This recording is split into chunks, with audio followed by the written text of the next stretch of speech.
Good evening and welcome to Mountain Bears. How are you? I'm doing pretty good. How are you this evening? My dad used to have a quote. He used to say this when he walked into church sometimes.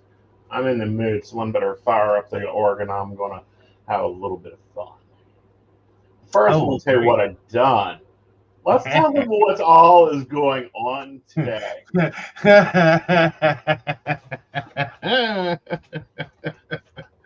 Well, today apparently Aeson decided to try to become Batman. Oh, I'm quite sure I'm Batman at this point. Yeah.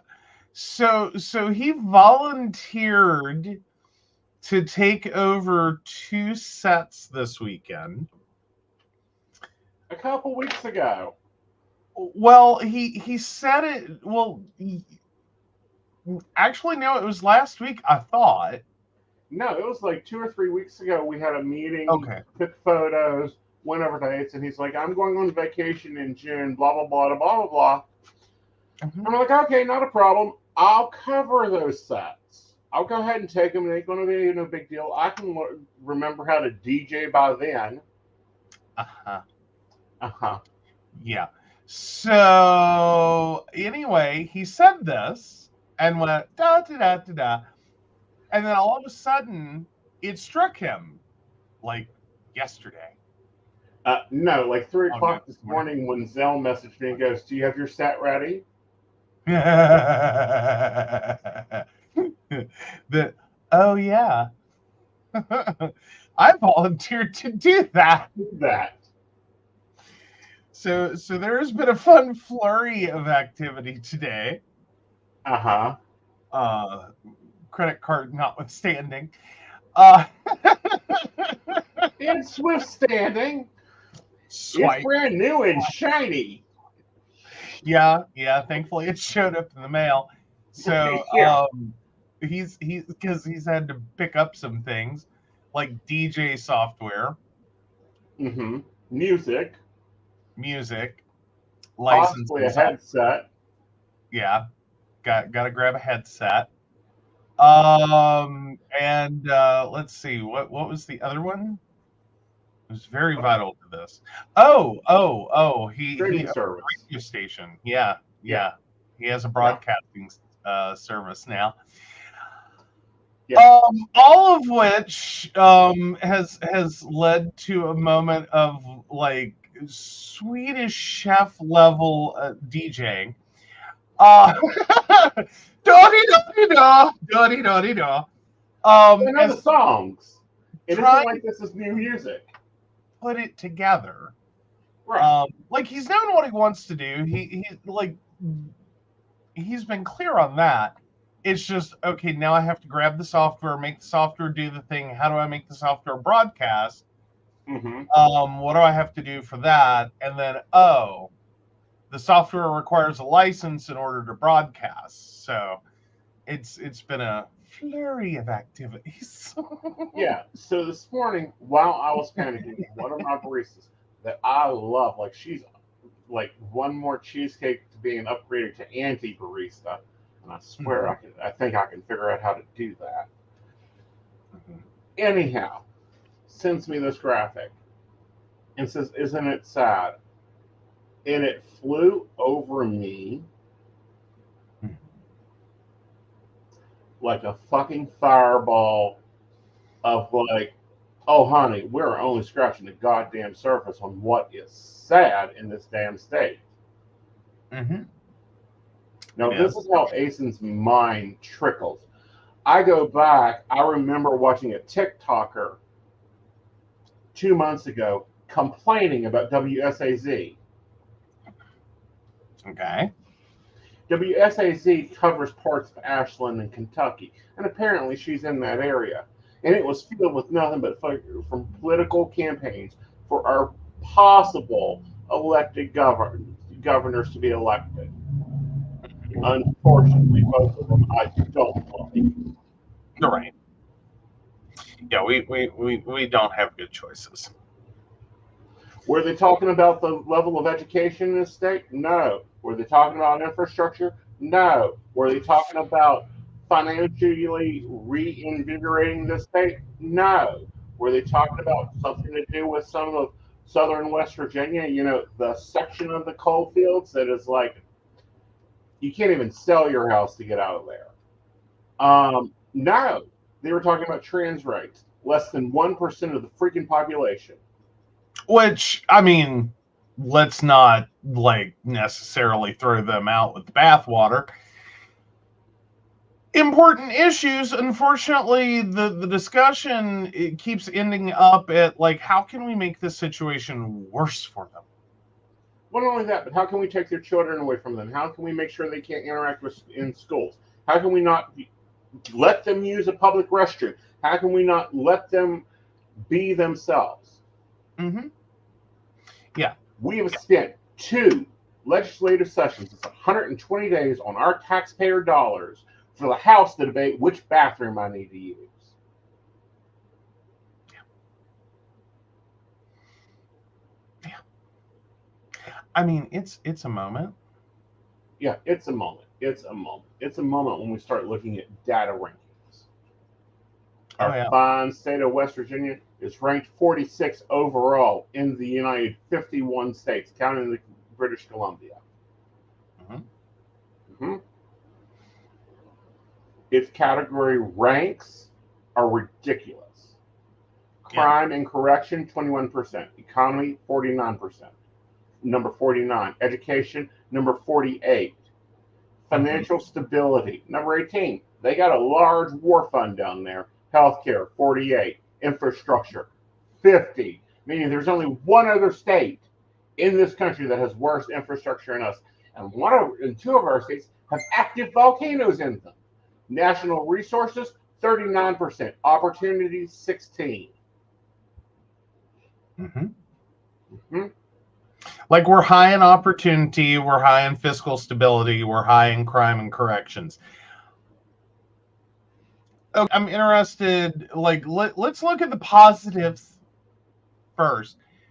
We are number 44th in corrections outcomes, meaning that when we send someone to prison or through, legal correction, our correction system ranks number 44.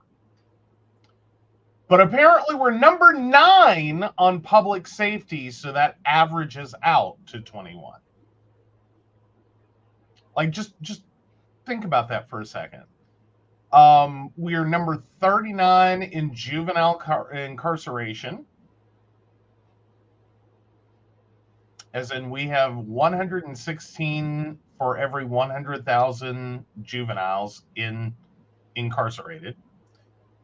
331 of every 100,000 are adults are incarcerated, and we have a 278 violent crimes per 100,000 residents.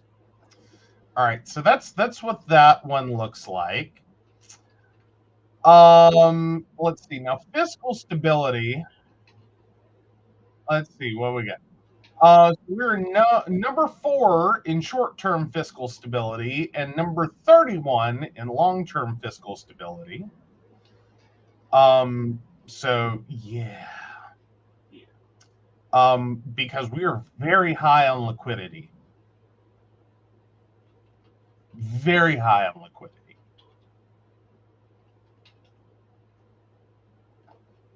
Now, as for opportunity, we are number 47 in economic opportunity, but we get bumped to 16 because we are number 4 in affordability. And ironically, and I want to know where this number comes from. Our equality is number 3 in terms of opportunity. So the equality subcategory informs the best states for opportunity rankings and the overall best states rankings, and evaluate the opportunity states offer citizens of different demographics. It compares the participation rates of men and women in the labor force. Have you noticed this whole state's too damn broke to live on a single income? And examines gaps between their incomes. We're all not making shit. Uh-huh. The subcategory also considers the difference in unemployment between people with disabilities and those without, along with gaps in educational achievement, income and employment between non-Hispanic whites and other racial or ethnic groups. We're a 98% white state, as I last saw. Like, it's got to be hard to track that. Yeah. The comparisons reveal wide disparities within states and among them. So yeah, that's kind of a yeah. How we ended up number 3 in equality, I think, is we broke the formula. Exactly. Because here's our neighbors. Vermont is number 1 in equality.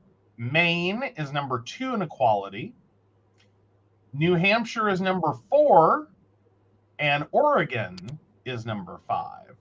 So again, I think that's a metric that doesn't quite do what you think it does. Exactly. It doesn't do Like, what you think it it doesn't. is. And it's not true equality. It's comparing men and women in race. That's it. Mhm.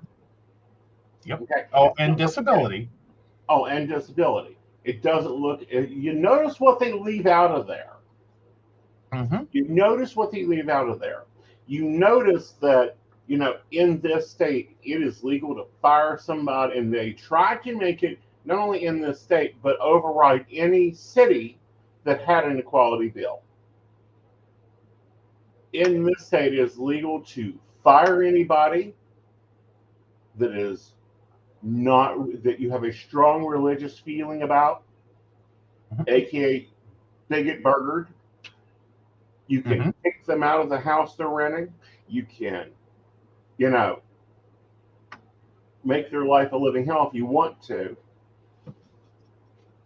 And people wonder why, in this state, most gay men in their 30s already own their home. People, why, in this state, most gay men are in business for themselves, is because they cannot guarantee that they're going to show up to a job. Which, I mean, also gets into that's if they're still here. Right. That's if they're still here. Because that's option 2 is get out. Quickly. Which, gay, straight, bi, trans, whatever you may be, breathing. Most parents in West Virginia are really adamant about getting their children out of the state As fast as possible. It used to be get them out of the mines, get them out of the mines, don't care, get them out of the mines. Ship them off to school, ship them off to Army, ship them off to Navy. This is why West Virginia has the highest population in the military. Mm-hmm. Opportunities to get out. Mm-hmm. Just saying, that's what happens. Point blank. Yeah, Brenda says quite a few I know have moved out of state. Mm-hmm. Mm-hmm. Yep. And I will bet you that most of them that have moved back fit the Aeson and I model of their parents got sick, injured, one or both, became sick, injured, or otherwise incapacitated. Mm-hmm. Like, that seems to be the number one leading reason people move back here. Right. Is something goes wrong and they become a family caregiver. Right. Why? Because they're single. They don't have family. They don't have children to try to figure out what to do. So they become the instant caregivers. Mm-hmm. And instantly begin putting their safety at risk in this state. Instantly put their work stability and their financial security at risk in this state. Well, and for many also end up in the closet. Like, they leave West Virginia, they leave the closet, they realize in moving back that it's and back into the closet. Right. I'm not saying it's not better. It's better. But for most, yeah, it's a very common situation. It is, and it's a very cantankerous situation. Ailing parents and end up in a closet. Right. And then you add in the other things that occur in this state that is ridiculous, and why we keep voting against this state when so many blue and gold running around this freaking state all over the place, ridiculously so, like cars painted that level. Your car you're going to be driving is gold and blue. You have half your wardrobe is gold and blue, but you turn up at the polls and you vote against the state every time. It's got to be, well, we've been together almost 8 years, so it's got to be 7. I was working in a little store in Charleston. An old friend of mine stopped by because he was in town for business. Joe Daddy. Caught up with him. He says, "Oh yeah, I'm going down. I'm going to look at some sites in Mingo and Wyoming County." I said, "Do you have a tour guide?" Do you have a 4-wheel drive? Oh, the state picked out this person to take us, And I'm like, "You're going to have to build from the ground up." And he's like, "No problem. We're used to having to build and equip, and because they have to have line and everything else running." They're like, "No problem. We're used to having to do that. We want to come to West Virginia because there's so many abandoned mines that we can build into." Great for data centers. It is natural geothermal climate control. Like, that's it. That's the whole, like, data centers love the concept of abandoned mine shafts. You're already in the ground. It's geothermally heated and cooled. Right. And so you keep a nice, stable, consistent temperature, and half the work's already done if they need to actually dig deeper to do some heat exchangers. Right. Like, the work's already done. It didn't make sense to me for the longest time. So why in the hell would you want an abandoned mine? Geothermal. Well, biggest cost of a data center. One of the biggest costs of a data center. Right. Next to running the machines is dissipating the heat of the machines. And sometimes it can be the largest cost. Right. But not only that, but his thing was disaster control. That too. Also a good place to not die in a disaster, as in you can set off some bombs around that. Or tornadoes, or earthquakes, or hurricanes won't affect these mountains. Yeah. Like, the last place you want to put a data center is, like, Orlando, Florida. Miami, Florida. Like, you know what I mean? Like, this is like Hurricane Alley. Like, no, don't, like, they're pretty. It's a lovely place to work. But the reality is that for the safety, it's not great. Right. It's not great. The reality is that he came back to the store to see me in 2 days and looked at me and goes, "Are you okay? Do you need a job to get out of here?" Why? He went to Wyoming County, he drove around, he looked at the place. He says, I can't move workers here. No. Yes, Anna is upset. Daddy isn't home yet. Aw. But Um, no, it's a big part of the reality is you're not going to be able to hire people here. right.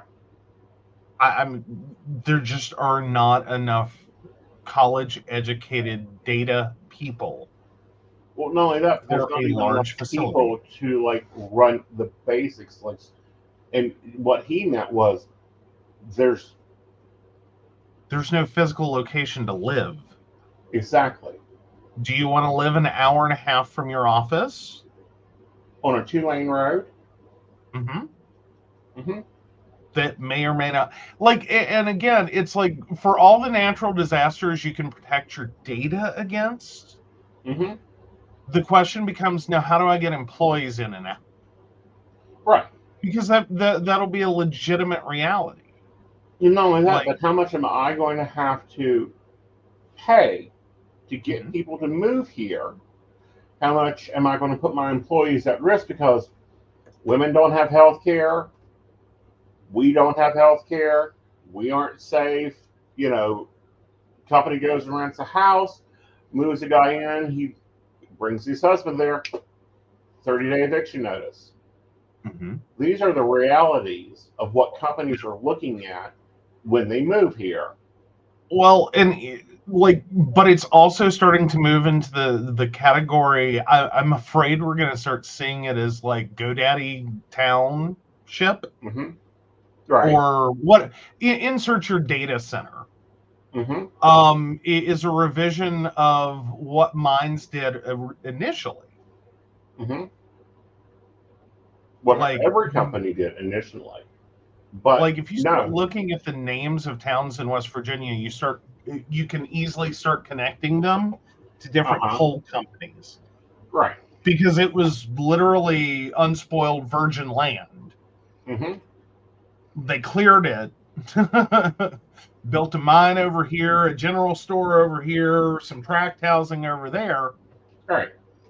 and boom, there you go. You have a town, and then Right. named it, Pocahontas Right. after the coal company. Right. Like, that's it. That was the whole, it wasn't very deep, you Right. know. But at this point, and he's like, I'm gonna have to abandon this project and keep looking. Mhm. I don't know why they even invited me here. Trying to stimulate some economic activity, not realizing you have to at least get to the point that you have basic infrastructure, solid basic infrastructure like roads and bridges and capable Hmm. of decent transport, as well as if you're trying to attract tech businesses, Hmm. you also have to have at least some bare minimums of data systems and internet access, which we're just starting to fill that gap. Hmm. But then you also have to look at the people you would be importing Hmm. and what do we have to offer? Like, I'm not trying to be mean.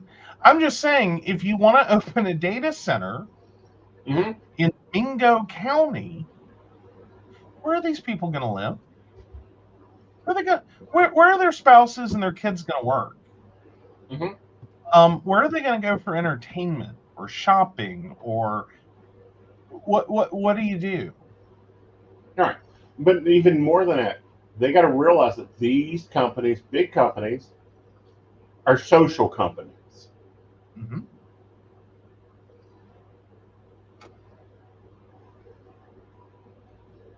They And make West Virginia, just very very difficult. non-social. Yeah. Yeah, it's a very difficult place to live. Right. Like, we kind of joke about it at times, Hmm. and believe me, I experienced some frustration with it, um, because I run a tech business in West Virginia.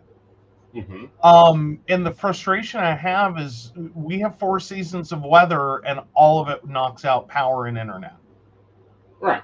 But no, what I'm talking about is social companies, social awareness, social movement. So, you know, every one of these companies have a diversity officer on their board. They're going to vote down every time they look at West Virginia because of how this state is ran.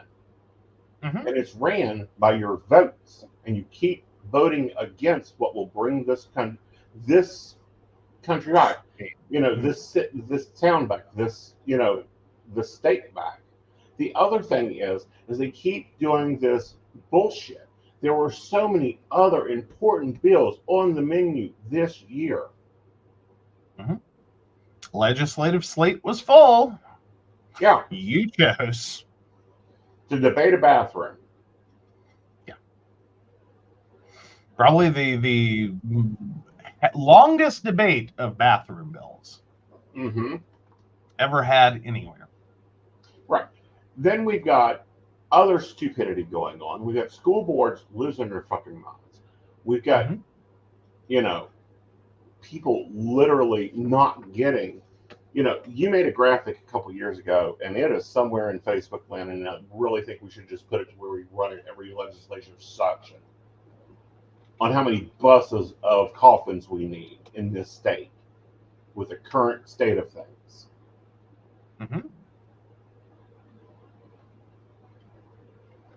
Like it's a little it's a little wild. And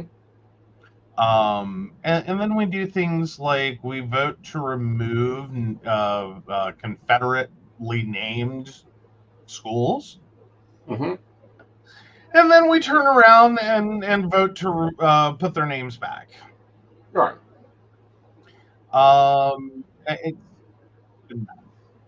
Right. And we're calling it our heritage. Right. Well, you know, and you know, Brenda says they vote to bring big coal back. They're not going to bring big coal back, and it isn't because the coal business isn't there. No, the problem is big coal doesn't need big people. Nope. As in, it does not need a lot of employees anymore. We have automated this. We've mechanized this. Yeah. There are still coal jobs. Don't get me wrong. There are coal jobs. There are coal miners. This isn't your grandpa's or great grandpa's version of coal mining. The industry has changed significantly. Right, but not only that, but you know, we go and place tariffs on our number one buyer of coal in this country.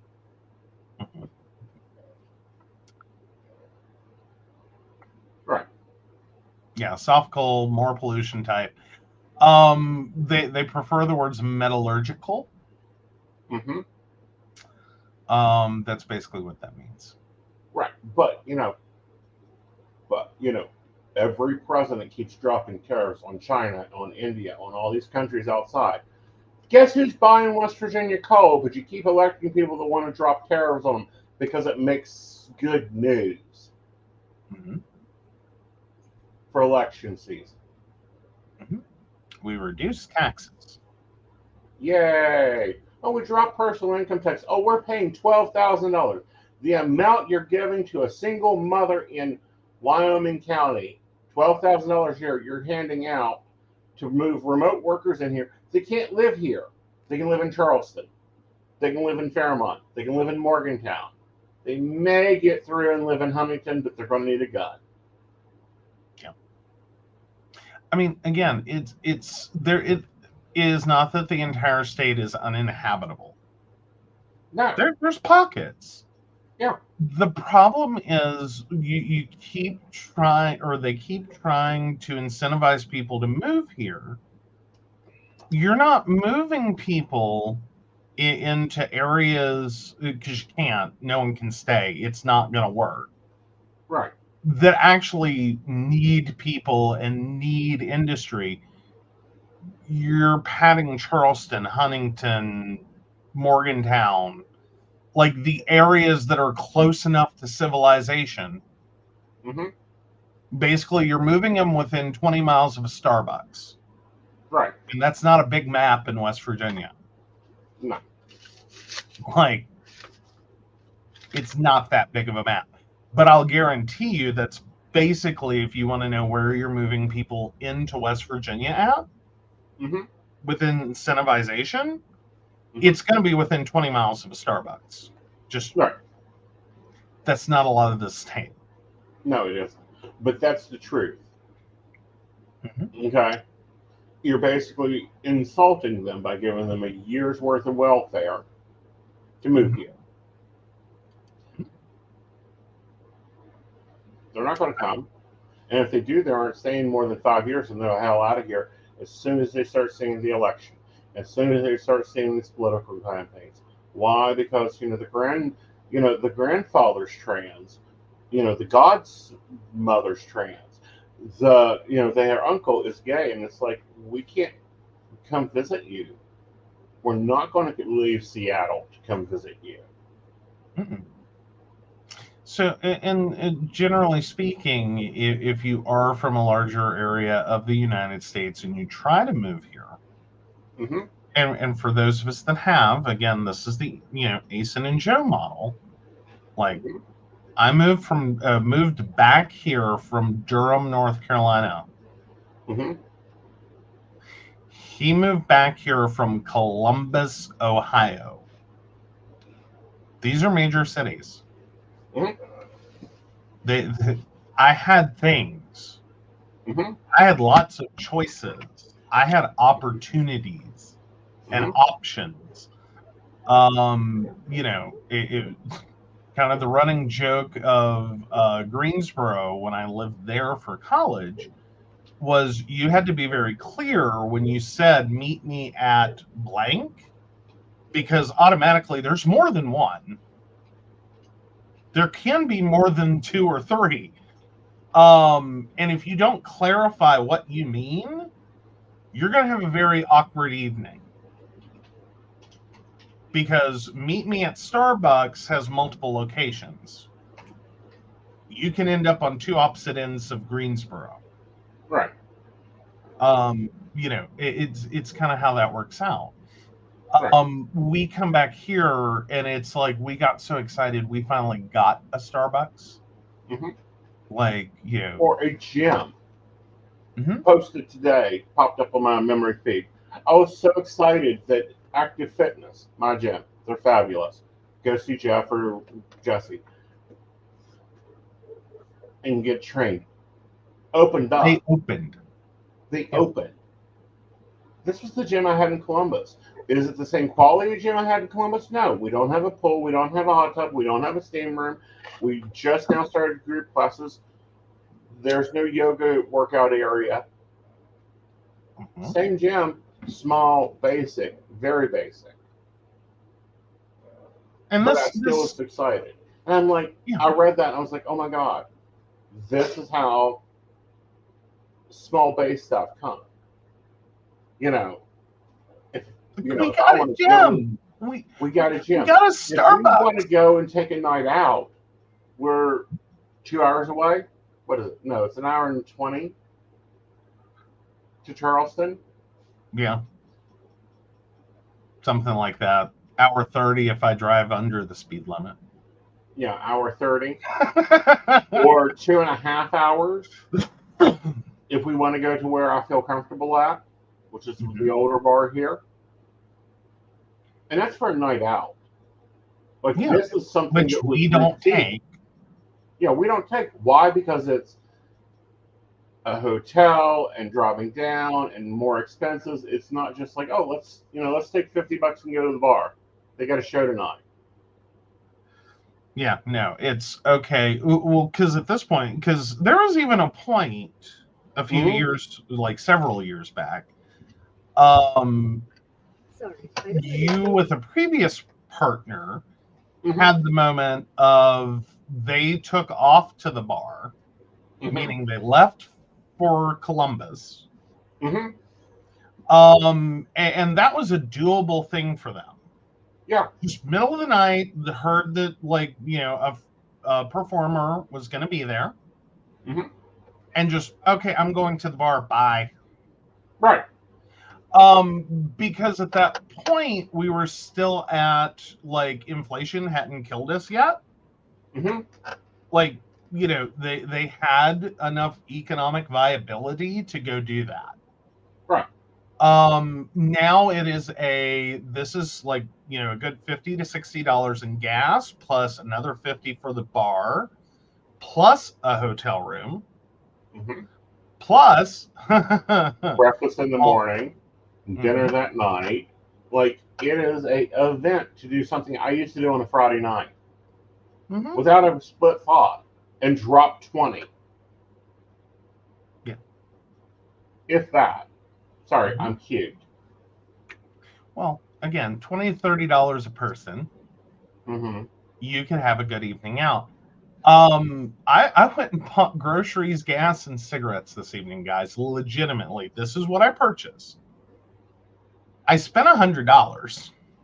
Mm-hmm. That used to be called date money. Mm-hmm.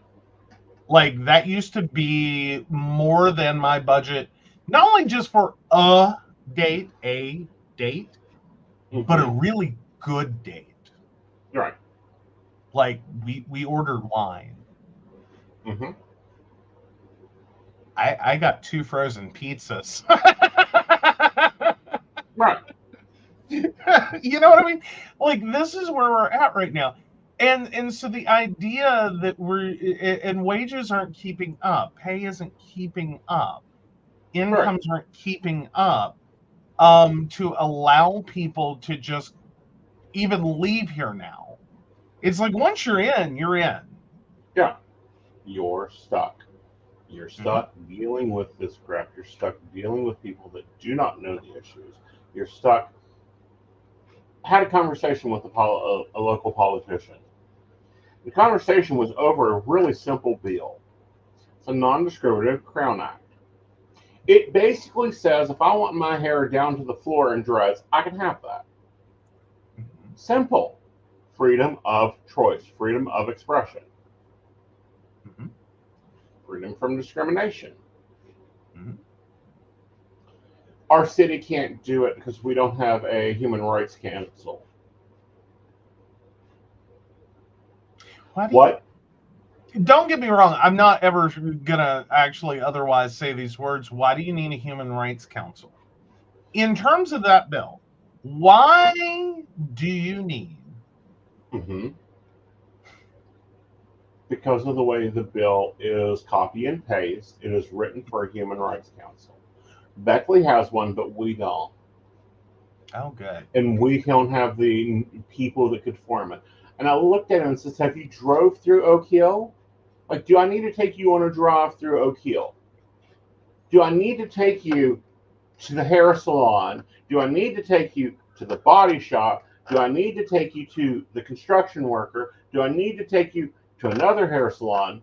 Do I need to take you out to the restaurant?" Mhm. The few working at the restaurant probably won't have time because they're working 3 different jobs because they're trying to get a mortgage. Mhm. The rest of them probably can at this point. Form the council. Well, that makes us, liable, and we don't know how. And I was just like, this is not rocket science. I literally No. felt like it was 1995 again, and I was talking to a state senator. And this is just after Pennsylvania passed its marriage law.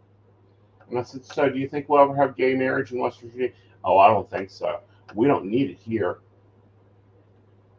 Oh, you're wrong. Oh, "You're you're so, wrong." on so many levels. But no, there is a lot of I don't even know how to best describe it to someone, because again, this isn't the don't move to West Virginia, like, advertising special. I No, like this is it's the I do the don't fuck like better, West Virginia. yeah, this is the West Virginia, get it together. Because it's very much one of those moments that there's just kind of this heteronormative white suburban, like picket fence mentality. Mm-hmm. Granted, usually in a trailer park, but mentality Mm-hmm. of assimilation or get out. Right. Like, even what we're saying right now, the response most people have to that is, well, go somewhere else. And it's Right. like, how many times do you throw away the problem? Right. Like, how many statistical outliers do you throw away Mm-hmm.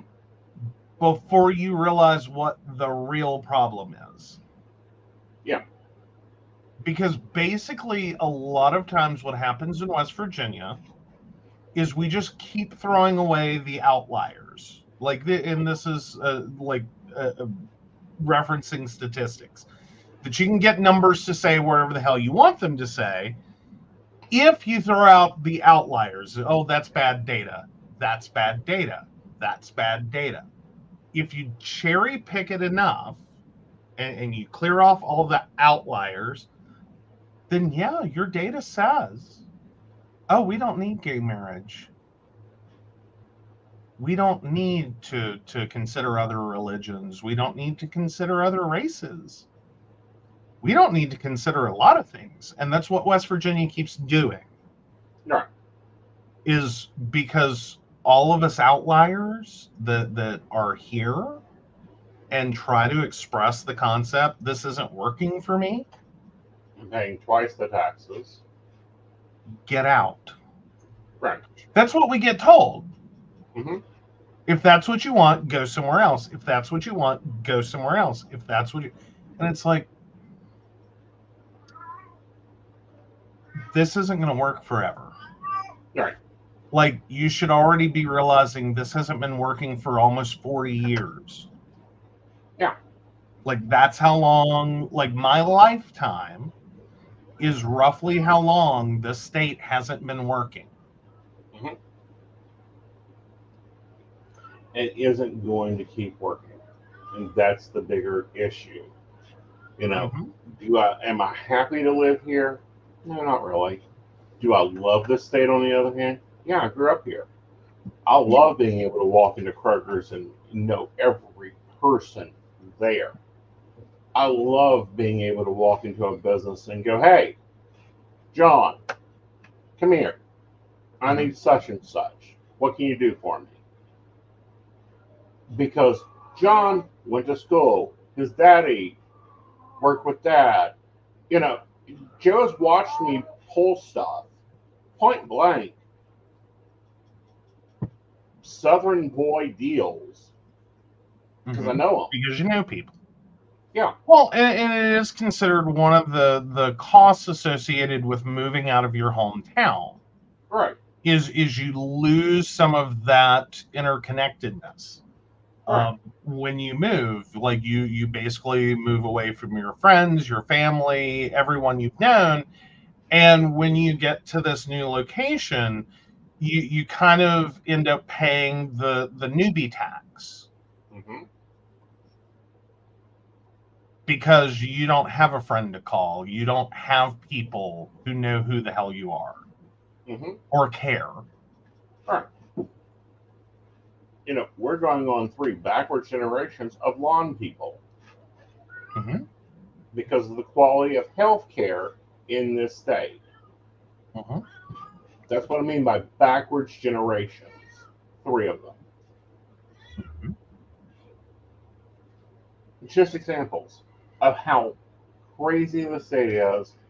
Wow, it's beautiful and there's a lot of trekking and there's a lot of trails and a lot of rivers and a lot of hiking until the people start making decisions that benefit this state. It's going to continue to be number 50, number 51, number 51, number 50, and keep falling.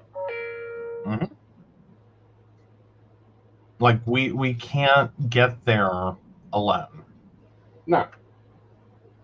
Like you and it kills me because it's one of those, this is a beautiful state and I think large parts of it need to be protected.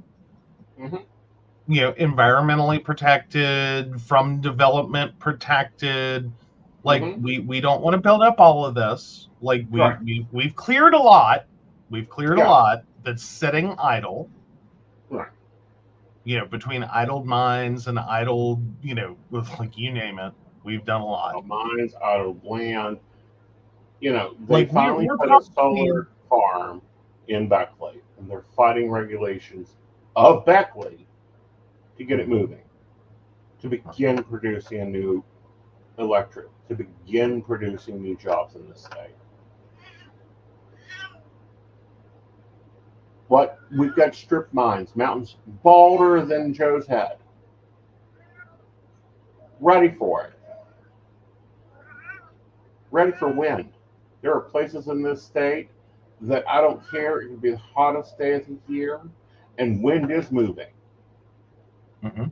Take a wind mine, windmills, like up at Mount Store. Yeah, the wind turbines. Yeah. But no, what I was getting at is we have plenty of land to develop on. We have plenty of dead, decaying cities, towns, barely even a population center at this point, from their heyday. Like this was all cleared land. This is all technically improved land, though at this point, I'm sure those improvements have gone the way of the dodo. But there is land sitting here that can be redeveloped. Like we should have the ability. But I don't think we have another 40 years of trying it the way we're trying it, which is we're going to put all of our money towards coal and supporting coal and tax breaks for coal. And then hope to, cash some big ass severance checks for coal that are dwindling. And then turn around and, the worst plan we ever had was we'll make it a retirement state. Y'all don't know retirees very well, did you? Right. Because the things retirees are looking for, we have them, but they're not really income generators. People on retirement don't spend a lot of money. Like it's a very fixed life expectancy. This is roughly 20 to 40 years of a fixed income. They already own their home, so you make that sell maybe once.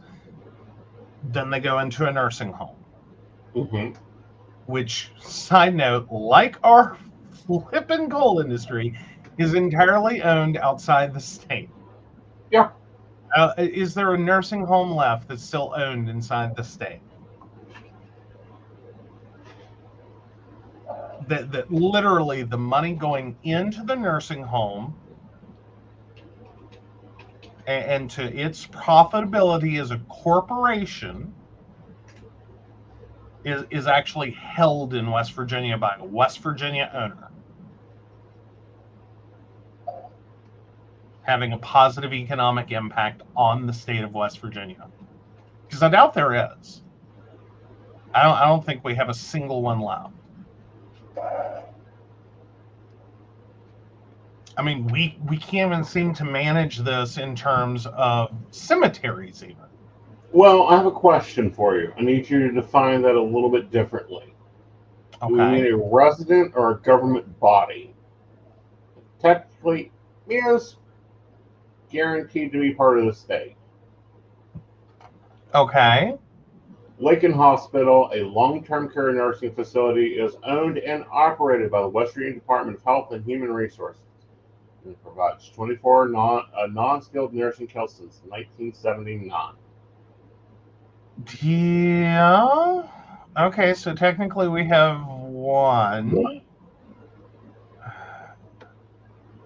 And that's if they're not spending all their money outsourcing all of the actual management. Right.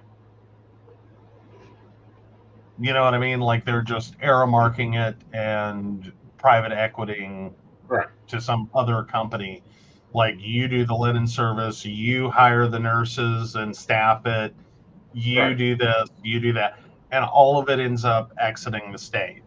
Mm-hmm. That it's just a line item of taxpayer money going out the door. Right. Because in addition to the cost to be a patient, Mm-hmm. most of whom will probably Medicaid qualify, Right.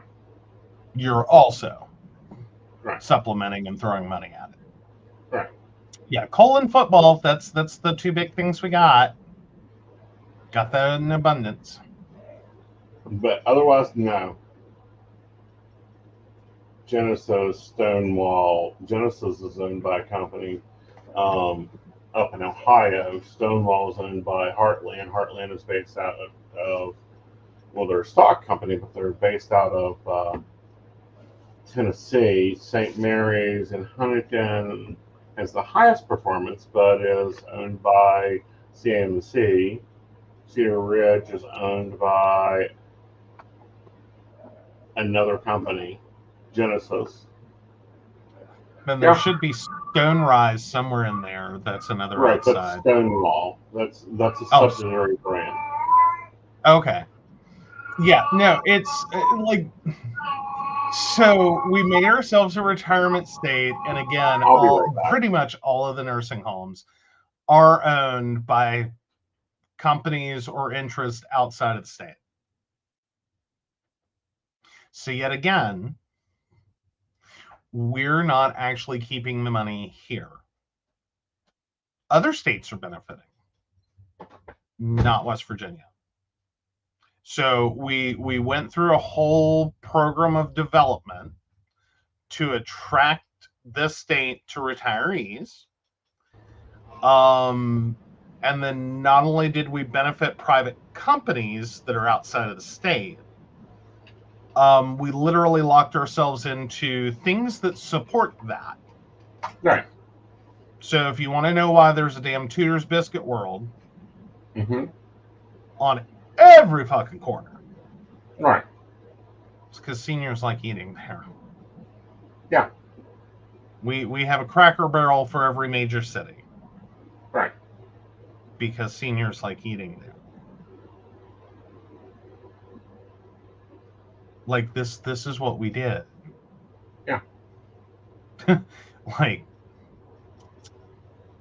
we entertained and little the old latest people. announcements.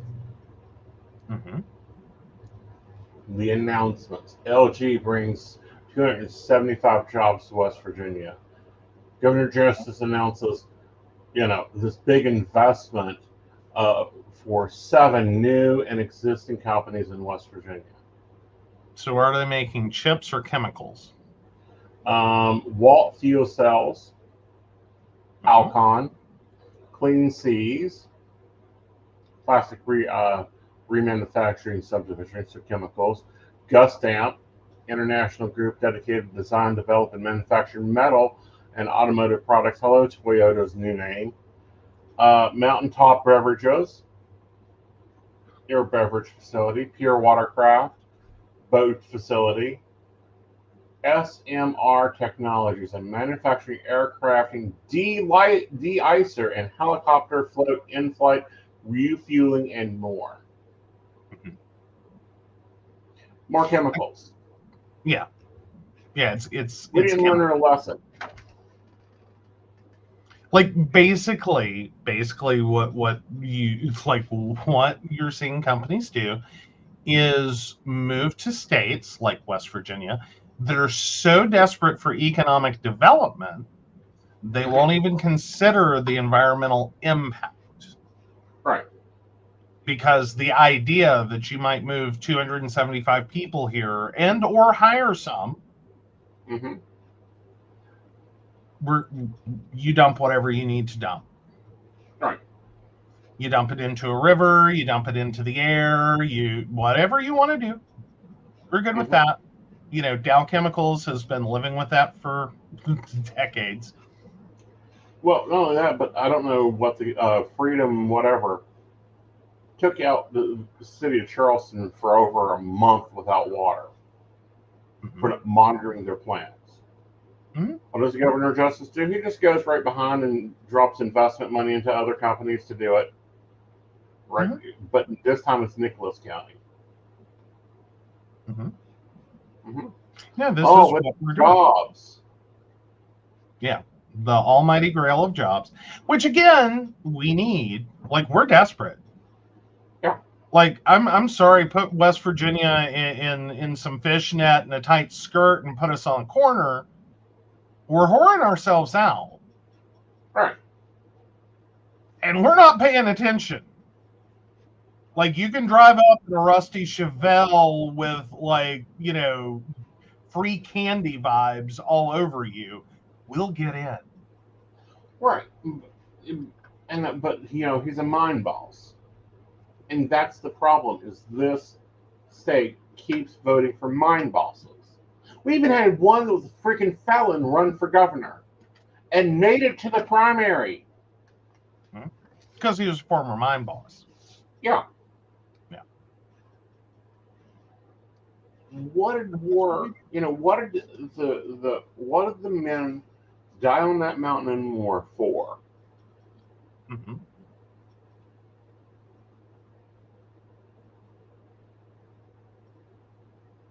What? And that's a serious question. I don't know that we know at this point. Well, I don't think that we see the reflection of it at this point. No. D-Day came up. It was real sweet. Little town. They put up flags of all the veterans. It was very nice. There is at least one flag on every telephone pole on Main Street. And granted, Main Street's about 4 miles. And a telephone pole goes about every 20 feet. That's how many were trying to escape during World War II from this state. Mm-hmm. And Korea and everything else. When we stop sacrificing our youth, when we stop sacrificing our state, when we stop sacrificing our people, and start actually using our funds for us, and bringing in stuff to build this state back to where it was in 1960, when the president literally stopped here before he went to Dallas. Yeah. Well, and I think the bigger overarching thing is, and I know we're kind of, it's Pride Month. We're on Mountain Bears. You'd kind of expect us to have a Pride tie-in, and if that's not clear, it's that we're getting rid of people. That's what West Virginia is really good at. We export people. We're one of the biggest people exporters in terms of states. We have negative population growth between the number of people who die here and the number of people who get the fuck out.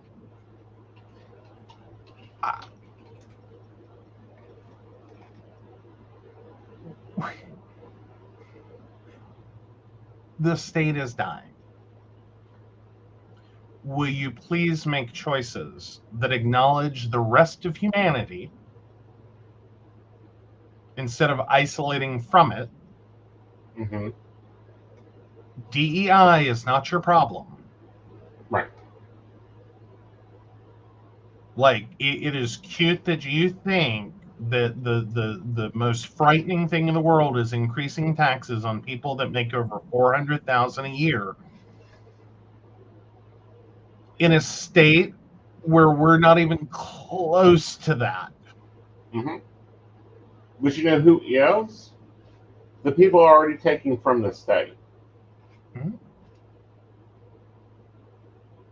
They're easily making over 400,000 a year. Yeah, it'll affect jobs. It'll affect jobs, but not yours. Yeah. Well, and more to the point, I think it'll also, and we don't expect change overnight. We don't. There is not one magic bullet that you can fire and fix it. Right. But a comprehensive strategy that puts everyone at the table. Right. Everyone. Right. Everyone at the table. That starts trying to move the needle. Like, it'll create a synergy. Right, but We have a lot to offer. It also starts with one cup of coffee. Get to know the purple-haired one you don't know. Mm-hmm. Get to know the new neighbor that moved into town. The way we used to do it as West Virginians. Mm-hmm.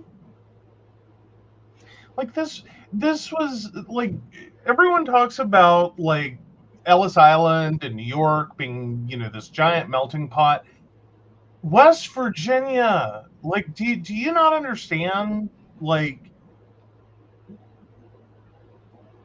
give us you're tired, you're hungry, you're huddled. Like, that's sort of how West Virginia and the coal industry ran through this state. Right.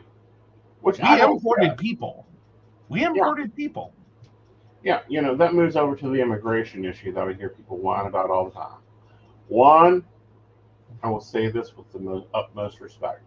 Migrant workers, during the winter, I'd love for you to come up to West Virginia.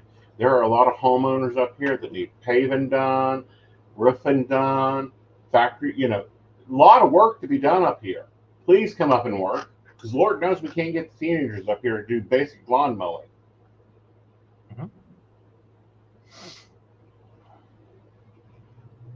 Okay?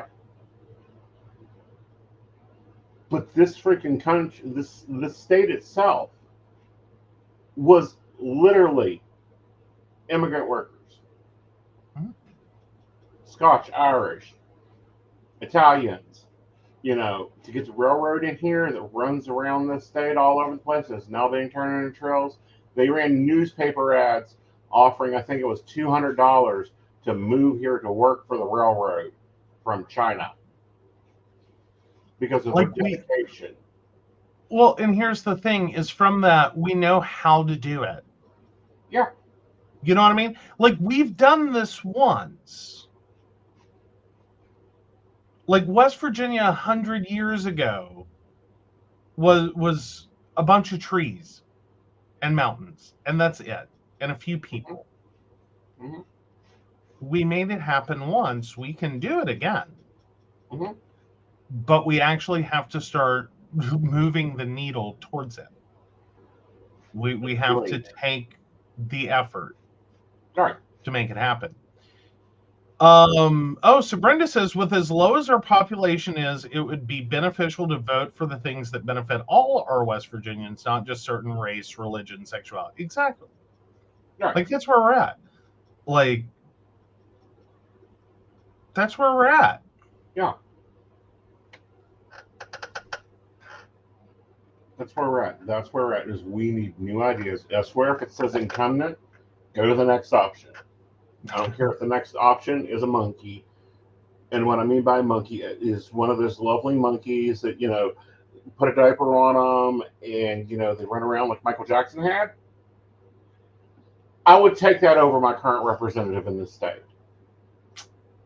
They would make better voting choices. Mm-hmm. And probably less embarrassing. Yeah. The governor's dog does a better job at governing and inspiring people than he does. And he's running for Senate. God has helped us. Pretty sure Baby Dog at least pays her bills. I'm sure she does. Do you know that it was very interesting? The federal government was missing the same amount of money because West Virginia supposedly misspent it as the governor owed in taxes. Is it a coincidence? Yes. Is it a coincidence? But it is a coincidence. It's just one of those moments of like, isn't that interesting? Mm-hmm. That one person could owe that much money in back taxes to the state, and we keep writing him checks. Mm-hmm. And now he wants to be our representative in federal government. Right. So okay. That, the assessor won't go and take the Greenbrier from him because that would look embarrassing to him. Yeah, you should probably leave the state senator alone. Mm-hmm. Looks bad. Yeah. Oh, and also, Oh, we got taxes in other states, I'm sure. oh yeah, somebody wants to become senator. Point blank, it isn't to benefit the state. It isn't to bring jobs to the state. So if you wanted to bring jobs to the state, he would have walked into the sitting of the House and said, "Knock this shit off. We have a budget to fix, and after we get done fixing a budget, which they didn't even fix the budget, they passed what's called a slim budget. It's the bare minimum. Mhm. You guys are going to get to vote on these issues, and I don't want to hear a word out of you Republicans. You're going to do what those other ones say you to do, because we need jobs here now, and these companies are social companies." Mhm. It is. It's Yeah. They wouldn't be closing schools and building children penitentiaries. They would be walking and going, "All right, you got 10 kids in here, you better bring those test scores up." Mhm. All right. So let's find if you're an asshole, because I'm already pissed. Oh, okay. So we're skipping over there. Yeah. Alrighty. Am I the asshole for making a joke about not being gay? First real post on this account, I think. I only really read Reddit posts from YouTube, LMAO. So yesterday, my friend posted me on his Instagram story under a stick that said gay friend appreciation. I'm not gay. But I am a person who is very frequently confused for a gay man, even though I'm not. Something about me not acting manly. I don't know. This is a very common joke among me and my friends. In response to this, I reposted his story saying, "Guys, I just found out I'm gay. When were y'all gonna tell me?" The joke being that I'm not gay, but I found out by this post that I'm reacting with shock and confusion. I thought the joke was pretty straightforward. Unintended, I see. However, I got a lot of messages from people like, "Wait, you're gay?" And I have to explain it's a joke to them. After that, I posted another story saying too many people didn't get the joke. Friends, I'm not gay. In response to this, I've gotten like 7 messages calling me a queer baiter, and a couple of people said something along the lines about me using Pride Month for clout. I've explained the joke to them, but only 2 of them understood, and I've lost 2 other people as good friends due to this. Part of me wants to think they're just being super sensitive for no reason, but the other part doesn't really know. Am I the asshole? I don't think you're the asshole. However, I think your friends need socked in the face. I.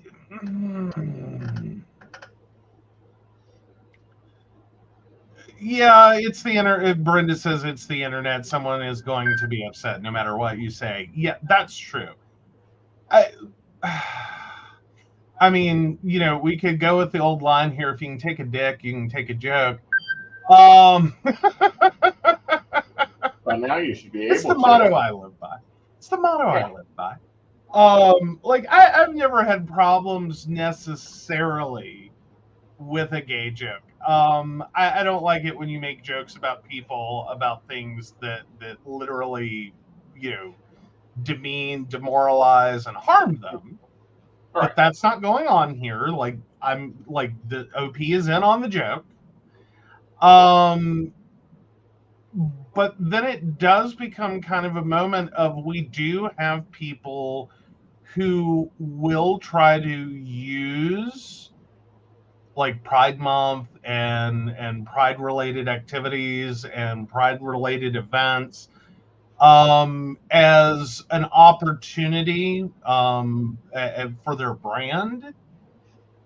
Hello, Google. Um, yeah.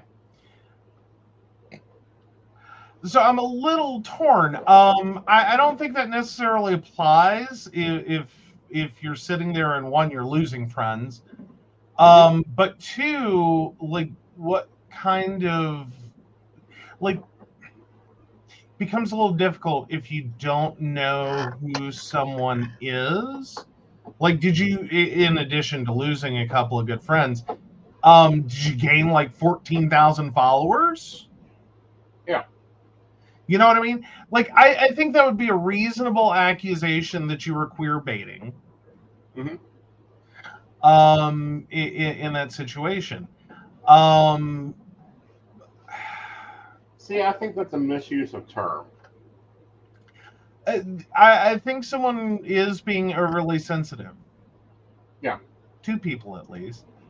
I think they're being a little overly sensitive. I think this is a inside joke that just didn't translate to social media. Right. But also, I think that, his best friends need socked in the face. Point blank, walk up and just sock him right in the face. Okay. Because, one, this is bullshit. Any other time, kind of cute, not right now. Yeah. Two, you don't out somebody. Three, and the more important one there, you don't do that. You could have put his job at risk. You could have put his house, especially, let's say he lives in West Virginia. You could have put his job at risk. You could put his house at risk. You could have put his position in church or whatever at risk from doing this stupid shit. Well, but it sounds like he's also in on it. Like, I don't think this is just at his him. boss in on it? Pardon? Is his boss in on it? Well, but what I'm saying is this sounds like he also participates. As in, this may be something that, like, that kind of juvenile humor moment where it's no longer funny, like it lost its humor a long time ago, at least for most people. Where you just sit there and attack each other like, oh, you're gay, blah blah blah blah blah. And I don't think he's just like the target. It's kind of sounding like I participate, like I do this too. It is sort of how the first part reads. I'm gonna go with everyone's shitty here. Sounds pretty good. Do what now? Sounds pretty good.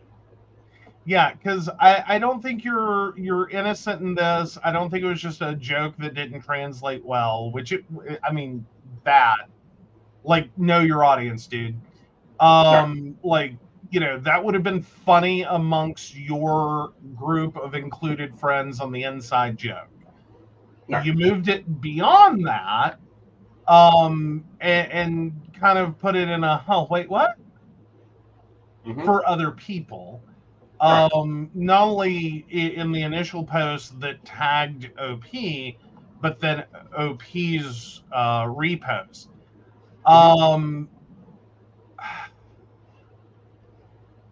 It's not that too many people didn't get the joke. It's that it wasn't funny. Right. And sometimes that's a distinction, because I'm going to assume this Redditor's got to be like late 20s at best. At best. For this to still be funny to them. And their friend group. Like, they're all, they cannot be any older than their late 20s. And I think that's probably pushing it. I'd say they're probably early 20s at best. I think you have to learn what's not funny to joke about.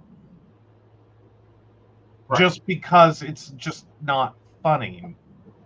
Like, even if no one's hurt, even if no one's taking it seriously, even if no one feels demeaned or insulted or whatever, and y'all all understand, whatever, there comes a point you have to know when that's just an inside joke and it's not funny to other people. And Facebook is not inside. No. Like, when do you remember when you were a little kid and people would tell you to use your inside voice? That's called a group or a chat. That's your inside voice. When you repost it, wherever that may be, Instagram in this case, when you repost it to the wild world of social media, that's not your inside voice. Right. So now you've brought other people into this, and yeah, it does kind of start becoming a weird, confusing form of queer baiting. And this wasn't, especially it was poorly timed, which again, you're not thinking of because you're not here. Right. So at some point, I think you just have to learn. Right. So I'm going to go with everyone's shitty here. Yeah, everyone's shitty here. Okay. I'm going with everyone should hear punch your friend in the face. You know, maybe learn and grow as a group. How about that? Yeah. Like, I'm non-violent. I don't think it's punchable per se. I think it's definitely okay, this is your wake-up call. Right. Grow up. Right. Just grow up. Like, you don't have to feel horrible about yourself. You don't have to, like, I don't know, buy 10 pride flags and say, 20 yes, girl, as penance. Like, you don't need. Please. No, we're not there. No. This is $20 out of your paycheck for the next 2 years to the Trevor Foundation, and I don't know, 60 days at the homeless shelter.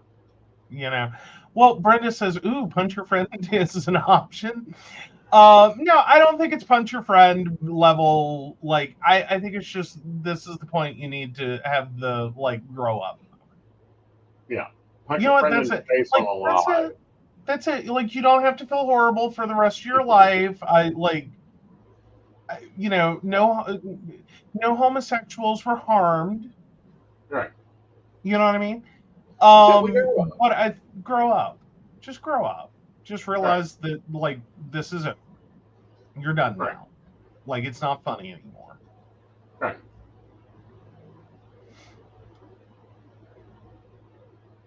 All right. So the poll is up. Yay. Did you add a punch your friend in the face option? No, I did. That is Aeson's official. Okay. What? Yes. Okay. So on to poly advice. This one, yes. I almost filed under Are You an Asshole, but we decided to go with something else.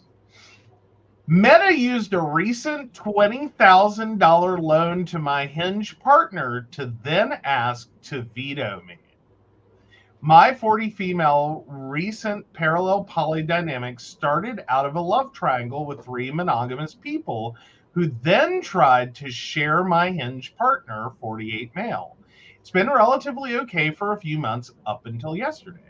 My Hinge needed a new car, and my Meta offered to loan him the $20,000 without interest. Sounds generous, right? Well, within 24 hours of that loan being used to buy a car, she then decides she doesn't want her Hinge partner to see me anymore and told him he has to choose. What the fuck? What a manipulative tactic. I even offered to reloan the $20,000 to my Hinge to let him know he isn't accountable to her, and he said it's not about money. So now I sit and wait for a few days to find out my fate. As much as I try to be fair, work through my own emotions, etc., my Meta pulls the stunt, and it shows me my love isn't safe in poly as long as there are other partners who don't support it. Sigh. Looking for advice and support. I love my man so much and want a future with him, even in a poly dynamic. If he vetoes me, I can't imagine I will ever forgive him or ever consider poly again. Yeah, Brenda's like, oh, we need the Are You an Asshole options for this one. All right, so we will be putting out, is the Meta an asshole or a calculated bitch? After, and I'll go ahead and end this poll so I can start the other one. Yeah.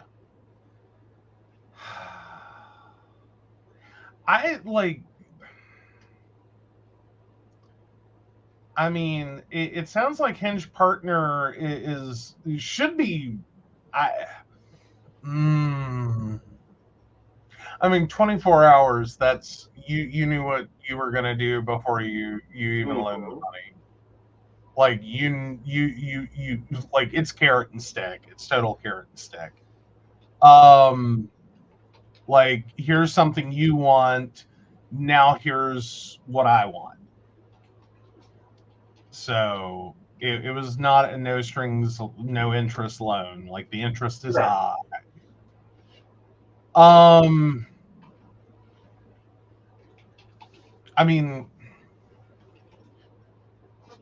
there's another option here that I don't know that OP is considered. Is this really what Meta did, or is this how the Hinge is playing it? As in, is he choosing to go with her because she gives bigger gifts? All right, so I designed this poll. Okay. Choose the following option. Oh, Lord. Is the meta an asshole? A calculated bitch? It reduces. Is a get out now, run while you can, or too good at the game? Like, I don't even know how to vote now. Like, well, there's so many variables here. Don't get. Okay. Okay. Because this is how it should have been handled if you're acting as a poly unit. $20,000, you've got 5, I've got 8. Okay, that's 13. You've got 7. We buy the asset together. Mm-hmm. I mean, it's one way to do it. But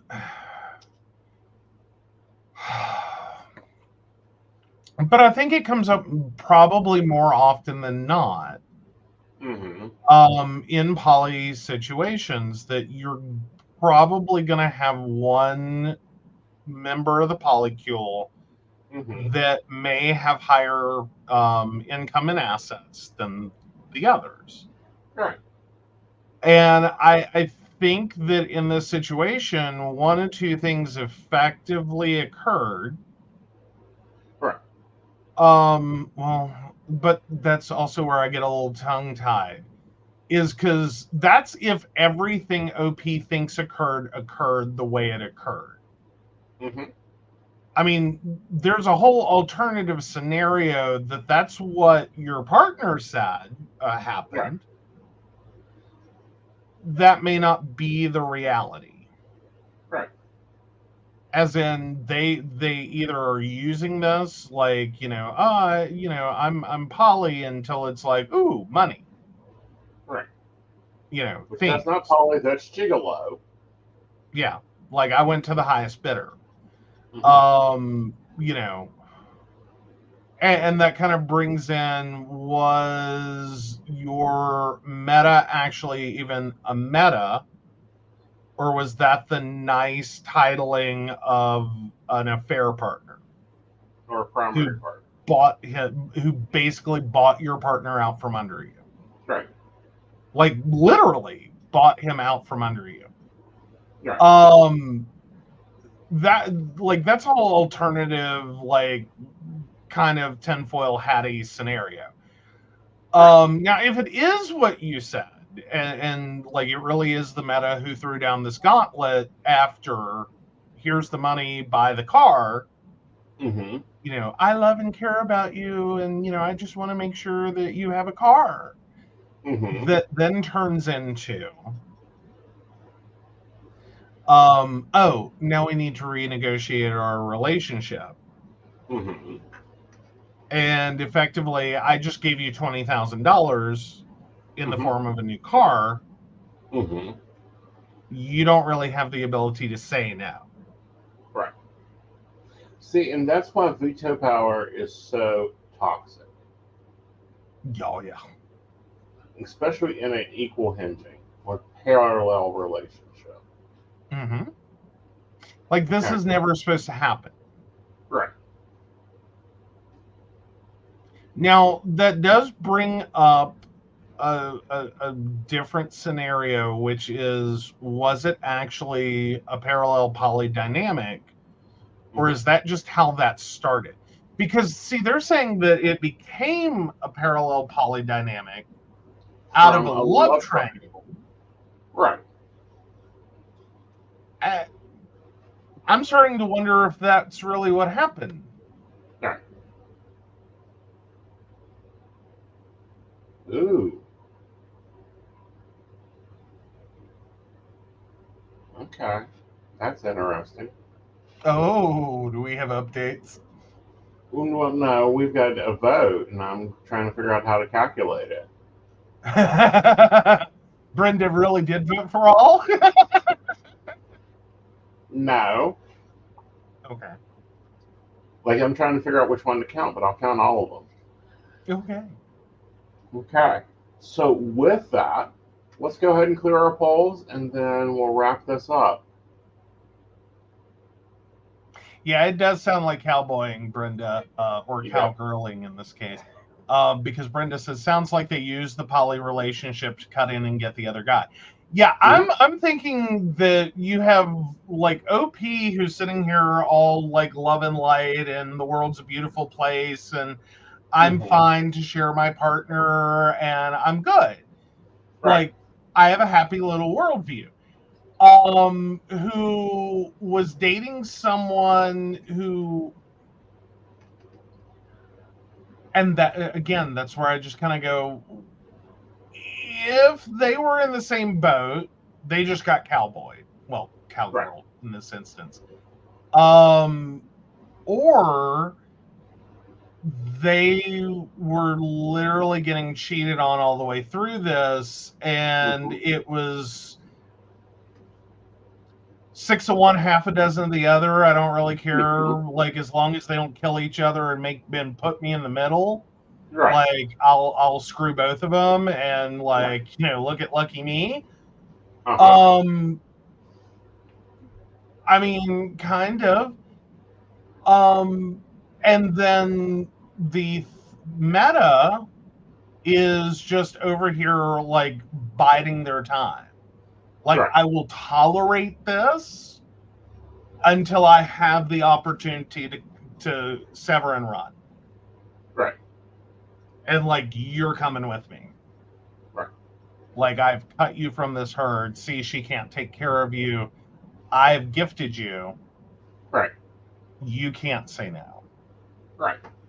Yeah, he didn't give you the option for all of the above. Well, I was looking at the chat and was going for that one. But anyhow, yeah. My view is this was just handled wrong. Because this is a hinge partner. It's kind of like if I needed a new chair. You and Invisible could go into it together. Instead of just one doing it. Yeah. Now, granted, we handle our finances weird to the poly world. Probably, yeah. Yeah. I ain't got time to nickel and dime shit. Well, fair.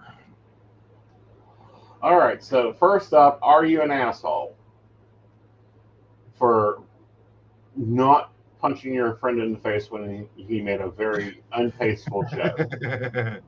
Well, technically, it's go for it.